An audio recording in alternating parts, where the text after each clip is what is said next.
मजीद जराए का ये कहना है कि नवाज शरीफ ने आसिम मुनीर को, अंग्रेजी में लिखा है स्क्रूड, पेच का स्टैट कीते ने चंगे वल किस्म दे आसिम मुनीर दे। आसिम मुनीर जो है ना उसको समझ नहीं आ रही, आसिम मुनीर को जो बल्कि समझ गई है। आसिम मुनीर के साथ जो है ना वो नवाज शरीफ ने उसके साथ चंगा वल किस्म का जो है उसको गतका किया, उसकी बेइज्जती की है, बेस्तान परेड किया, उसको कहा है कि तुमने जो वादे किए हैं वो पूरे करो। मतलब वादे किसके किसके साथ किए हैं? वादे जो है वो उन्होंने किए ना जनाब के इमरान खान को जबरदस्ती रास्ते से हटाओ, पीटीआई को बैन करो।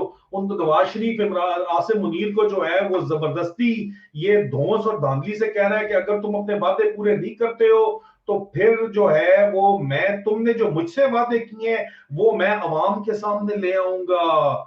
जो जो तुमने बोया है आसिम मुनीर वो तुम काटने जा रहे हो अभी वाजे तौर के ऊपर। अवाम के सामने कहते हैं जी वादे मैं सारे के सारे ले आऊंगा जो तुमने मुझसे की है, और उसके अलावा भी काजी फैज ईसा इसका बगल बच्चा साबित हो रहा है, क्योंकि जराये के दावे के मुताबिक नवाज शरीफ ने जो है वो धमकी दी है army chief retired lieutenant general को। अब ये सब मजेदार तरीन बात अभी आपने सुनी है, धमकी दी है नवाज शरीफ ने आसिम मुनीर को कि तुम लेफ्टिनेंट जनरल रिटायर्ड हो। अभी गवर्नमेंट चाहती तो इसके एक्सटेंशन भी ऑर्डर्स निकाल सकती थी कि ये जी 2 दिन हमने इसको आगे कर दिया है और हमने इसकी सर्विस में एक्सटेंशन दे दी है। नहीं, उन्होंने फिर भी इसको लगाया।